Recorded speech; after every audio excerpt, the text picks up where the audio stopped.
For me, in observing society, instead of making mature adults who contribute to society, I have always been more interested in young children who will both be affected by the society we create and then will be in a role to give to society later. I find that a very challenging and very interesting aspect of demography, of studying people. And so even though I had a teacher's credential, and I did teach 6th grade for 1 year many, many years ago, when I got exposed to the possibility of teaching preschool, I recognized that was for me, because I was dealing with 3-year-olds who were just emerging as people, and it was an absolute joy to go to work every single day. My life of teaching was so exciting. And then lo and behold, when my sister decided it was time for her to look for a career, she'll tell you what happened. I had trained to work in what's now called human resources. I think my brother-in-law George had some input there. However, I never worked in my field, except that I always did tangentially, I had. And because I always and still glory in helping people find jobs that fit them rather than fitting into a job. There's a big difference here, and I've always believed that people should only work at what they truly enjoy. But when my children started to grow and my daughter went to preschool, it was a cooperative preschool, and I had to put in time working with the children. And I found that I enjoyed it so much. And then later, some years later, I was participating in the preschool that my youngest son, Peter, was in. And it was suggested to me that I was so skilled and seemed to enjoy the work so much that I take some classes in early childhood development, which I did. And this was when we were living in Southern California. And I subsequently wound up opening and directing a preschool in Southern California and loving the work, just as Lucille had. And it made me have that much more in common with my sister when I was in the same working field with her. Subsequently to that, we returned to the Bay Area, and I continued to direct. There were 2 preschools in which I was the director, and thoroughly enjoyed watching children develop the importance of caring for one another. If one of the children fell or tripped or was hurt, I found the children mimicking my voice in saying, "What's the problem? Can I help?" And that was a true joy to me, because this is the kind of human being whom I feel is worth society's interest. People who care about each other make a huge difference in this world. After that, I became a teacher of teachers.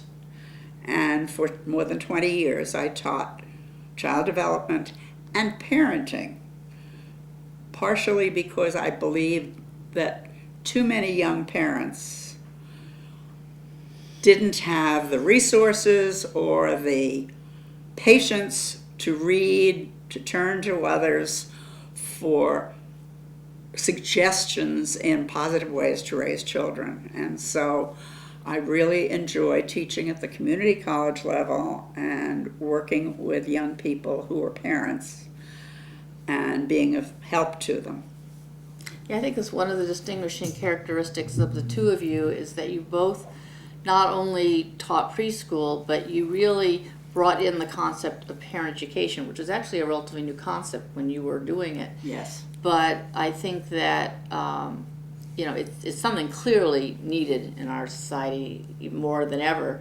But it also, just from a personal perspective, when I had my first child, Michael, I knew absolutely nothing. I mean, I was just like the parents you're talking about. I knew nothing about raising a child. It's so easy to have one, not so easy to raise one. And that was really when I turned to my mother, and when our relationship really took a different level, because I knew that this was her field professionally. I looked up to her as really being knowledgeable. For the first time I could see an area that I didn't feel adequate in, that she had more knowledge about. And so I became, I guess you could say, one of her poster children of parent education. And look what you produced. But it's interesting, because just like you talk to your friends whose parents give different reactions. What was it? Wait, I wanted to say something. Oh, I talk to people, my peers now, seniors, who say their children never ask them for advice. How interesting. Well, it tells you something. It tells you maybe they're raising their children very differently from the way they were raised. What? When Llewellyn asks me a question or we discuss something, even now, I say, that's a good idea. And she says, well, that's what you did with us. So, But as I think we've agreed through the years, parents' relationships with their children run a wide spectrum. And I know people, and you know people, who decided not to have children because of the way they were raised. Right. And that's an issue too. And one of the things that I am continuing to get pleasure from is that late in my life as a community college teacher of parenting and early childhood, I developed an educational chart for parents called Look at Me, Birth to 3. And it is kind of a guidepost of things to look for in a child as he or she develops, along with suggestions to parents for things they can do to help that development happen. For example, read to your child. It will help their language abilities, it will help their vocabulary, it will engender a love of reading. And that, to me, is a big piece of being a good parent. If you turn that off for a minute, I'm going to get a poster and you can put a picture of it in there. Okay? That'll be good, yeah. This is the chart I developed as translated into Spanish. It's called Mírame Crecer in the Spanish version.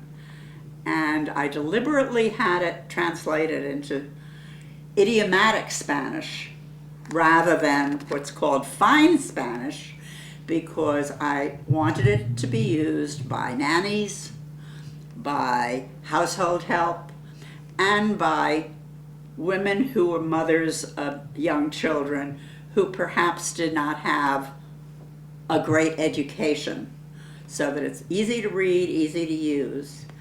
And I recommend that it be hung over the changing table wherever they change the baby. I've gotten stories back about babies who attach themselves to the bears on top. And the bears, of course, are developmental. You can see how they go from infancy to standing upright and reading, being read to. So this has been a great source of joy to me. I sell it to hospitals, and I love the fact that hospitals give it to new parents as a tool. I consider it not only a parent education tool, but a child abuse prevention tool. And in Contra Costa County, where I live, the agency that distributes them is the Child Abuse Prevention Council. What is the name in English? It's kind of like Look at Me, not without the birth to 3. But I'm not sure because I'm not fluent in Spanish. It is also, it's been translated into 3 Asian languages, Korean, Vietnamese, and Chinese. So mostly I sell it to hospitals and to public agencies that work with families of very young children. And I sell about 25,000, 30,000 a year maybe. When I went to the graphic artist who set this up for me, I asked him to put children of various ethnic backgrounds and alternate boys and girls and so forth. And he looked at me and he said, "Oh, Naomi, that will be so difficult." He said, "Why don't I just put bears on it? Children love bears." And so I let him go ahead, and I think he did a wonderful job of developing the graphics. One of the things I did with it was the blocks I have in the corner have my own grandson's initials on them because he had just been born when I developed the chart. That's funny. Oh, Adam Hanger Dunn. nice. I didn't know that. Oh, I didn't you? either. Yeah.